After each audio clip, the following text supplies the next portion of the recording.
शांति निकेतन का प्रयोग इस समग्र विश्व के शिक्षाविदों के लिए अनुकरणीय है और शांति निकेतन का प्रयोग ही समग्र विश्व की शिक्षा को नया रास्ता दिखाने वाला प्रयोग है।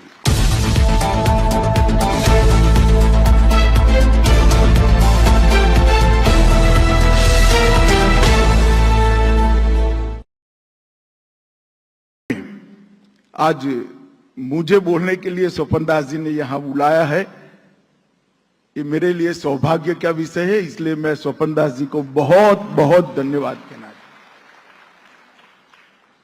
कला के क्षेत्र की बात करें तो साहित्य में गद्य, पद्य, चित्र, संगीत, नाटक, निबंध, कोई क्षेत्र ऐसा नहीं है जहां पर कवि गुरु ने अपनी अमिट छाप नहीं छोड़ी। कला की अभिव्यक्ति को कोई बंधन नहीं होना चाहिए। कलाकार का विचार और कला की अभिव्यक्ति सभी प्रकार के बंधनों से मुक्त होनी चाहिए। ये विचार के आधार पर ही उन्होंने कला में अपना योगदान दिया। कई क्षेत्रों को छूते हुए उन्होंने कई सारे नए आयाम गढ़ने का भी काम किया। आजादी के आंदोलन के राजनीति में न होने के बावजूद भी वो आजादी के आंदोलन के हर नेता के प्रेरणा स्रोत कवि गुरु रविंद्रनाथ रहे और भारत की कला जगत के विश्व में अभिव्यक्ति का सबसे बड़ा माध्यम आज तक कोई बना तो कवि गुरु रविंद्रनाथ टैगोर बने। पहली बार साहित्य का नोबेल पुरस्कार जीतने का सम्मान भी कवि गुरु के खाते में ही जाता है और दो देशों के राष्ट्रगान का रचयिता होने का सम्मान समग्र विश्व में किसी एक व्यक्ति को जाता है तो वो कवि गुरु रविंद्रनाथ टैगोर को जाता है। महात्मा गांधी, सुभाष बाबू, आइंस्टाइन, ऐसे कई सारे क्षेत्रों में योगदान करने वाले लोगों के साथ इनका आत्मीय परिचय रहा। उन्होंने कई सारे क्षेत्रों में योगदान करने वालों को प्रेरणा भी दी और उनके प्रेरणा स्रोत बने। शांति निकेतन की स्थापना इस शिक्षा को नए आयाम देने वाला कवि गुरु का शिक्षा के क्षेत्र में अमिट योगदान देने वाला एक योगदान है। और शिक्षा अंग्रेजों ने यहां शुरू की हुई शिक्षा नहीं, रटे रटाए कोर्स के माध्यम पर रटी रटाई परीक्षा देकर मार्क्स लेने वाली शिक्षा नहीं, शिक्षार्थी के अंदर पड़ी हुई सारी क्षमताओं को अनंत आकाश तक की ऊंचाइयों तक ले जाने की शिक्षा का शांति निकेतन में शुरुआत कवि गुरु ने किया। और ये हम सब के लिए ये प्रयोग जो है शिक्षा का वो संभाल कर रखने जैसा है और उसको समग्र विश्व के सामने रखने जैसा। ब्रह्मो समाज का उपनिषद का संदेश को भी उन्होंने बलपूर्वक समाज के अंदर प्रस्थापित करने का प्रयास किया। एक मायनों में देखे तो भारत की आत्मा का दुनिया को परिचय कराने का काम अगर किसी ने किया है तो कवि गुरु रविंद्रनाथ टैगोर ने किया। दुनिया को भारत का परिचय और भारत की आत्मा का परिचय कराने का काम कवि गुरु ने अपने जीवन के इतने लंबे काल के अंदर किया। कवि गुरु के जीवन की शुरुआत के बारे में मैं बहुत कुछ कहना नहीं चाहता, परंतु गुरुदेव ने होमवर्क के दिनों के लिए जो लिखा है इसको जरूर मैं कहना चाहता हूं। इससे इनके विचारों के गहराइयों को हम पा पाएंगे। छोटी मोटी चिड़िया कितनी खुशकिस्मत है कि अपने माता पिता शाम को दिया बाती नहीं जलाते। उन्हें अपना पाठ बाट केवल सवेरे याद करना पड़ता है और वे सब कितने उल्लास से उनको याद करते हैं। किस प्रकार के शिक्षा के लिए उनके विचार था, ये इसकी अभिव्यक्ति ये चंद लाइनों के अंदर उन्होंने की है। कवि गुरु का गुजरात के साथ भी बहुत गहरा रिश्ता हुआ। गुजरात और गुजरात के साहित्य के साथ भी बहुत गहरा रिश्ता रहा। गुरुदेव की अनेक रचनाएं, कविताएं गुजरात में भाषांतरित भी हुई है और 17 साल की उम्र में ही गुरुदेव ने अहमदाबाद का प्रवास किया। सत्येंद्रनाथ टैगोर जी गुजरात के अहमदाबाद के कमिश्नर थे। सत्येंद्रनाथ टैगोर जी ने ही बाल गंगाधर तिलक की गीता रहस्य और तुकाराम के अभंग कविताओं का बंगाली में अनुवाद कर बंगाल को महाराष्ट्र के साहित्य के साथ जोड़ने का बहुत बड़ा प्रयास किया। अहमदाबाद की चर्चा करते हुए कवि गुरु ने लिखा है, अहमदाबाद में मैंने पहली बार अनुभव किया कि इतिहास ठहर गया है और उसने अपने चेहरे को ऐश्वर्यपूर्ण अतीत की ओर घुमा लिया है।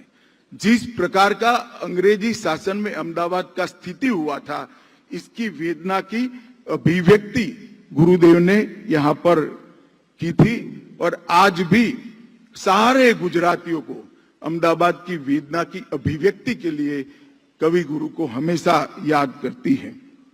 कवि गुरु के जीवन में ढेर सारे लोगों के साथ संपर्क भी आया।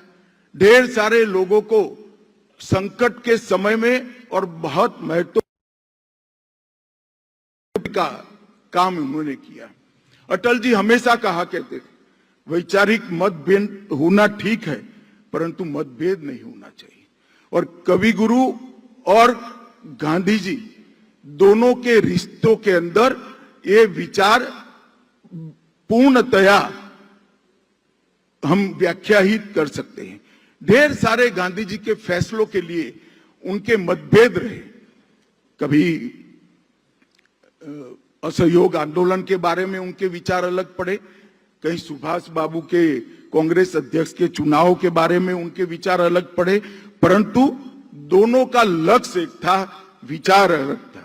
और हमेशा ये दोनों महामानवों ने, गुरुदेव ने गांधी जी को महात्मा और गांधी जी ने कवि गुरु को गुरुदेव कर समग्र विश्व के सामने, देश के सामने सम्मान के साथ रखने का काम किया। नेताजी सुभाष चंद्र बोस उनको मिलने के लिए 2 बार शांति निकेतन गए। वर्ष 1939 में जब कांग्रेस से सुभाष बाबू को त्याग पत्र देना पड़ा, तब भी गुरुदेव ने बीच बचाव करने का प्रयास किया था। और हमेशा नेताजी ने इनकी परछाई, नेताजी के, गुरुदेव के विचारों की परछाई नेताजी के समग्र जीवन के कर्तृत्व के अंदर दिखाई पड़ी। गुरुदेव और जगदीश चंद्र बोस उनके गहरे रिश्ते रहे। जगदीश चंद्र बोस जब हताश थे, उनकी वैज्ञानिक बुद्धि को कोई समझ नहीं पा रहा था, तो लंदन से एक चिट्ठी लिखकर उन्होंने अपनी हताशा को कवि गुरु के सामने प्रकट किया।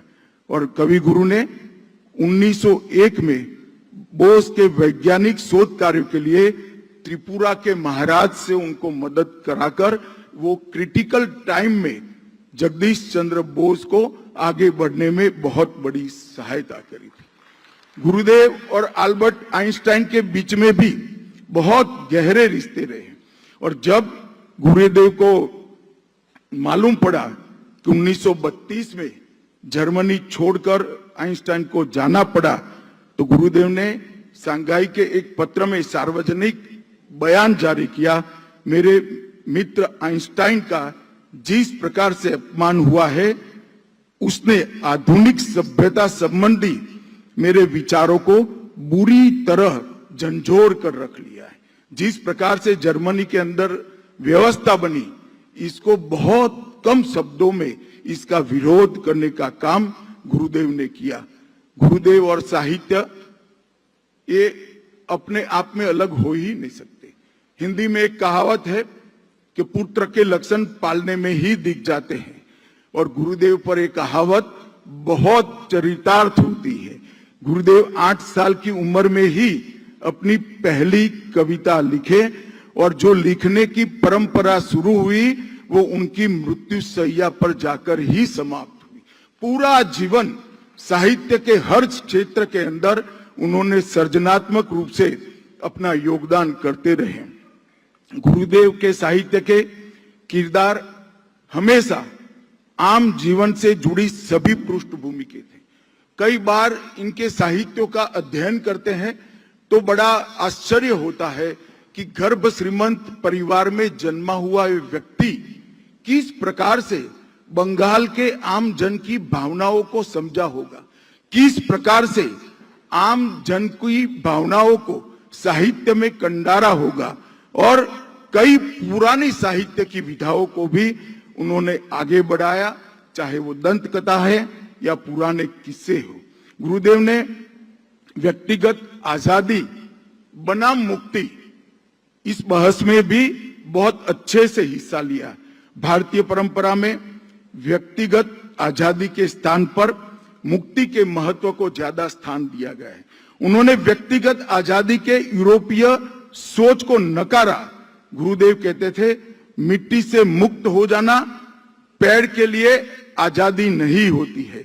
वृक्ष का अस्तित्व तब तक ही रहता है जब तक वो मिट्टी के साथ जुड़ा हुआ रहता है।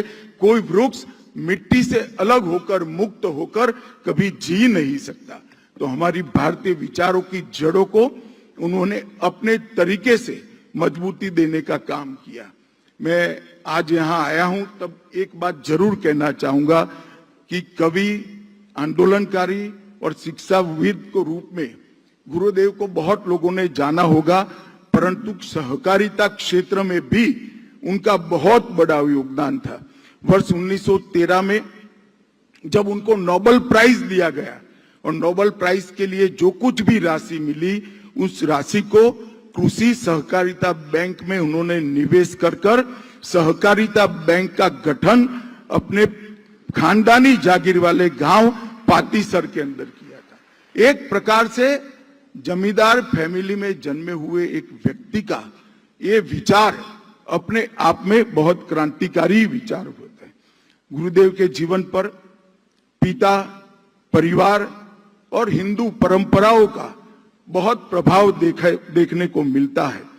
अपनी मातृभाषा बांग्ला के शिक्षा पर उन्होंने बहुत बड़ा बल दिया था और गुरुदेव की हर रचना में भारतीय दर्शन और विचार पर बल दिया हुआ आपको हमेशा प्रतीत होगा। उनकी रचनाओं में भारत के अतीत से चुनी गई कहानियां, ऐतिहासिक घटनाएं, बौद्ध कथाएं और सिख योद्धाओं तक के उल्लेख गुरुदेव की रचनाओं में मिलते हैं। गुरुदेव ने हमेशा मातृभाषा में शिक्षा पर बहुत बल दिया।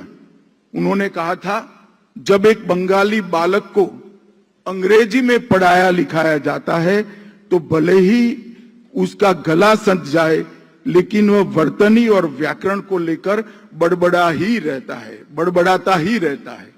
ये वाक्य आज के शिक्षाविदों को बहुत गहराई से समझना चाहिए, क्योंकि जो बच्चा अपनी मातृभाषा में नहीं बोल सकता, मातृभाषा में पढ़ने की व्यवस्था उसको नहीं दे सकते, वो उसकी सोचने की, उसकी विचारने की और इसकी अनुसंधान करने की तीनों शक्तियों को हम कुंठित कर देते हैं।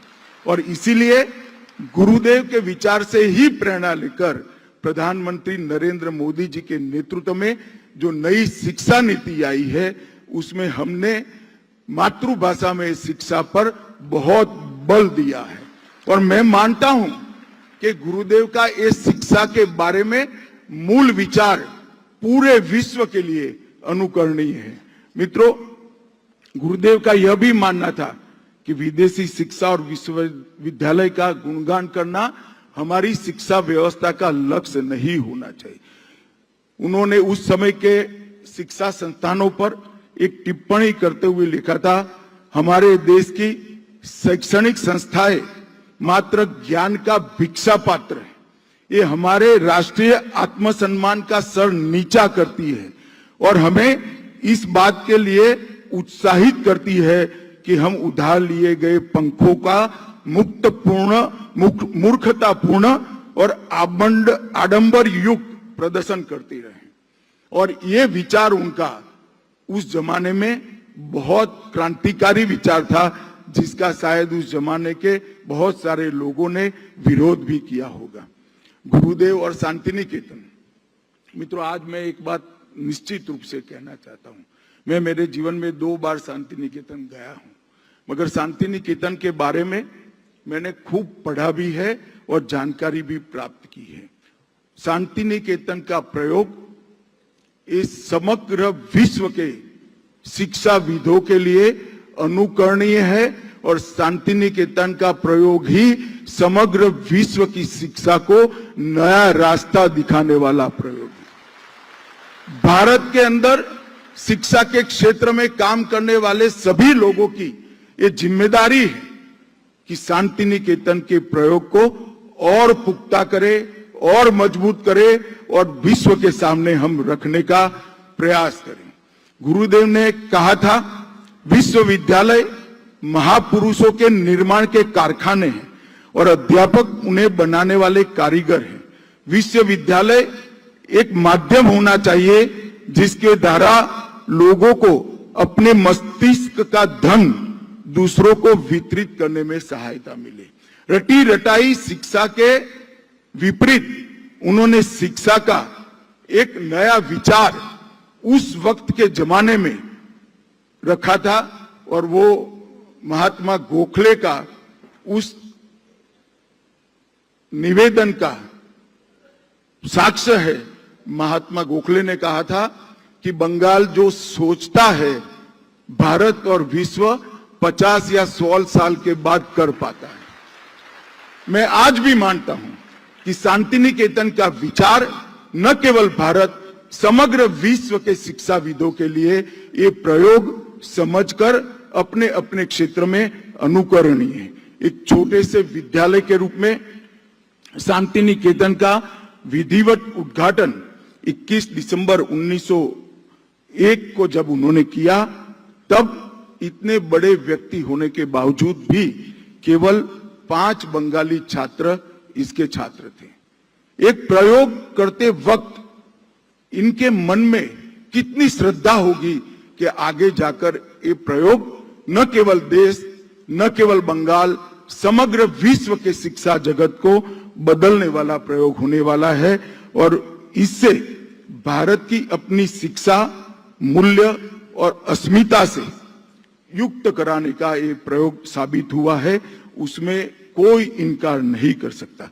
प्राचीन ज्ञान को आधुनिक विचार पद्धति से पुनर्जीवित करने का इससे सुंदर प्रयोग शिक्षा के क्षेत्र में कहीं पर भी देखने को नहीं मिला है। गुरुदेव का स्वतंत्रता आंदोलन में योगदान बहुत बड़ा था और पूरे स्वतंत्रता आंदोलन का आप अभ्यास करोगे तो दिखाई पड़ेगा कि राजनीतिक क्षेत्र में कहीं पर भी जुड़े बगैर समग्र आजादी के आंदोलन पर गुरुदेव टैगोर का बहुत बड़ी विचारों का असर देखने को मिलता है। उन्होंने भारत के स्वाधीन बनाने वाले सभी प्रयासों का समर्थन किया। अंग्रेजों ने 1898 में राजद्रोह विधेयक जब पारित किया, राष्ट्रवादी लोगों को विद्रोही बताने के लिए इसके अंतर्गत जब बाल गंगाधर तिलक को गिरफ्तार कर दिया गया और जिस दिन यह विधेयक कानून बन गया, कवि गुरु ने इस विवाद में उसी दिन कूद पड़े और अपना प्रसिद्ध आलेख क्रांत रोध कलकत्ता की एक सार्वजनिक सभा में पढ़कर अपना विरोध उन्होंने मुखर किया और समग्र देश के अंदर ये विरोध को वाचा मिली। बंग भंग के समय भी गुरुदेव के विरोध ने बंग भंग की घटना को समग्र भारत के कोने कोने तक पहुंचाने का काम किया। देशभक्तिपूर्ण गीतों के गाने के अपराध में जब छात्रों को कॉलेजों से निकाले जाने लगा, ऐसे छात्रों को शिक्षा प्रदान करने के लिए ढेर सारे शिक्षाविदों को एकजुट करने का काम भी उन्होंने किया और एक परिषद का भी गठन किया। सुपरिचित दार्शनिक और क्रांतिकारी योगी अरविंद इसके प्रथम आचार्य बने। गुरुदेव और राष्ट्रगान, गुरुदेव एक ही व्यक्ति समग्र विश्व के अंदर ऐसे हैं जिनके लिखे हुए 2 गीतों को 2 राष्ट्रों के राष्ट्रगान होने का सम्मान मिला है, भारत और बांग्लादेश। और शायद ही कोई व्यक्ति होगा जो अपने राष्ट्र की सीमाओं के ऊपर, राजनीतिक और भौगोलिक सीमाओं के ऊपर अपने साहित्य की इतनी अमिट छाप जिसने छोड़ी होगी। जब जलियांवाला कांड हुआ तब इसका भी मुखर कर विरोध किया और गुरुदेव ने भारत के गवर्नर जनरल को पत्र लिखा कि कभी कभी ऐसा भी समय आता है जब सम्मानप्रद उपाधियां हमारी शर्म को लोगों के सामने बढ़ा देती हैं। और उन्होंने पत्र लिखकर नाइटहुड की उपाधि को लौटाने के लिए पत्र लिखा, मगर उसके बाद भी लोग उनको सर रविंद्रनाथ कहने से रुके नहीं, हालांकि गुरुदेव उसको पसंद नहीं करते थे। भारत के लोगों को विश्व में अपनी प्रतिभा का लोहा मनाने का सबसे पहले अगर स्वीकृति किसी को मिली तो गुरुदेव टैगोर को मिली। जब उनको नोबेल प्राइज मिला तब ढेर सारे लोगों के लिए आश्चर्य था कि एक व्यक्ति जो गोरा नहीं है इसको नोबेल प्राइज कैसे मिल सकता है। एक अमेरिकन अखबार ने उस वक्त कोट किया था कि साहित्य के लिए किसी हिंदू को नोबेल प्राइज मिलना कोकेशियन प्रजाति के लेखकों के लिए निराशा का कारण अवश्य बना है। उन्हें यह नहीं समझ आ रहा था कि आखिरकार यह सम्मान इस व्यक्ति को कैसे मिल गया जो कि गोरी चमड़ी वाला नहीं है। टोरंटो के द ग्लोब ने लिखा, पहली बार नोबेल पुरस्कार इस व्यक्ति को मिला है जिसको हम गोरा नहीं कह सकते। गुरुदेव के विचार, कवि गुरु के विचार आज भी सांप्रत भारत के लिए हमेशा के लिए मार्गदर्शक रहेंगे। आज राजनीति के अंदर जिस प्रकार की संकुचितता को हम हर जगह पे देखते हैं, गुरुदेव का जो राजनीति के लिए, समाज जीवन के लिए, कला के लिए और राष्ट्र की भावनाओं के लिए, राष्ट्र प्रेम के लिए जो उन्मुक्त विचार था, इससे सुसंगत नहीं है। सभ्यता के संकट नामक उनके निबंध को अगर आप पढ़ेंगे तो मालूम पड़ेगा कि इनका विचार क्या था। और उन्होंने इसी निबंध के अंदर साहसपूर्ण शब्द थी से विश्व का राजनीति के बारे में अपना गहरा चिंतन व्यक्त किया था। मित्रों, आज मैं जब यहां आया हूं तब गुरुदेव के बारे में ज्यादा शब्द कहना मेरे लिए असंभव है, मगर उनके लिए मैं इतना ही कहता हूं कि वो एक ऐसा व्यक्ति था जिसके व्यक्तित्व को और कर्तृत्व को अगर समझे तो कहा जाता है, सीढ़ियां उन्हें मुबारक हो जिन्हें छत तक जाना है, मेरी मंजिल तो आसमां है, रास्ता मुझे खुद बनाना है। आज भी उनके विचार इतने ही प्रासंगिक है। आज भी सांप्रत समय में भी एक सदी के पहले जो विचार थे वो उतने ही प्रासंगिक है। ये हम सब के लिए प्रेरणा का स्रोत है। न केवल बंगाल, न केवल भारत, समग्र विश्व की राजनीति, साहित्य, दर्शन और धर्म के अनेक प्रकार के पहलू को उन्होंने छूकर जो अपने विचार व्यक्त किए हैं, ये समग्र विश्व की संपदा है, समग्र विश्व की पूंजी है। और हर भारतीय को ये अपनी पूंजी पर और कवि गुरु के अपने योगदान पर, विश्व के विचारों को समृद्ध करने के योगदान पर हमेशा सम्मान रहेगा। आज मैं उनकी 162वीं जयंती पर, वैशाख के 25वें दिन पर मनपूर्वक उनको श्रद्धांजलि देता हूं और उनके विचार हमेशा हमने प्रेरणा देते रहे और आज के समय में उनके विचारों के अनुरूप हर क्षेत्र में हम बदलाव कर पाए। यही ईश्वर प्रार्थना के साथ मेरी बात को समाप्त करता हूं। वंदे मातरम, भारत माता की जय।